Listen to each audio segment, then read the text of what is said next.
ভারতের সাথে যুদ্ধ করলে কি কোনোভাবে সম্ভব? দেখো একটা কথা বলি, এই সব আজে বাজে কথা সে যেই বলুক কোনো মানে হয় না, আর তার কোনো একটা রেসপন্স দেওয়া ঠিক নয়।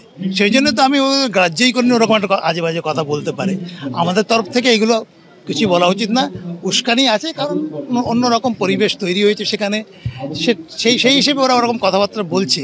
আর যারা বলছে তারা কোনোদিন ভালো পদেও ছিল না, কোনো উচ্চ পদেও ছিল না, তারা খুব ইরেসপন্সিবল কথা বলছে।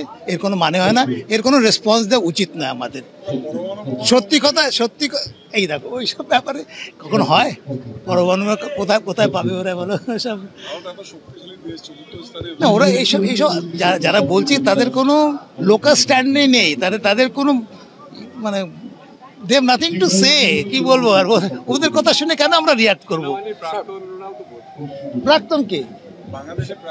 প্রাক্তন সেনা যদি একজন মেজর কিছু বলে সেটা গ্রাহ্য করতে হবে? যারা সেনাবাহিনীর যারা বড় বড় অফিসাররা আছে এখন কিংবা আগে ছিল, তারা কিছু বলেছে? তারা বুদ্ধি রাখে, তারা জানে যে এইসব আজে বাজে কথা বলার কোনো মানে হয় না। পশ্চিমবঙ্গে বারবার জঙ্গি ধরা পড়ে, সেই জায়গায় কি বাংলাদেশের জঙ্গিরা কি এই বাংলা থেকে মানে সুরক্ষিতভাবে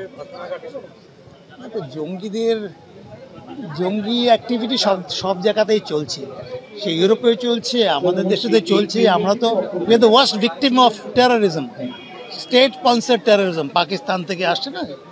তো আমাদের ইন্টারনাল সিকিউরিটি মেকানিজমকে আরও স্ট্রং করতে হবে।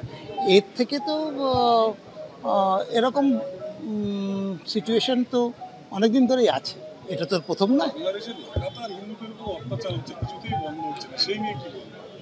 কি করতে পারবে বলো? জাতীয় পতাকার অবমাননা করেছে, এরা সব ফ্রিঞ্জ এলিমেন্টস, এদের কিছু করতে হবে, করছে, কিন্তু আসলে। আমাদের ভিডিও ভালো লাগলে লাইক এবং শেয়ার করুন, কমেন্ট সেকশনে গিয়ে জানান আপনাদের মতামত।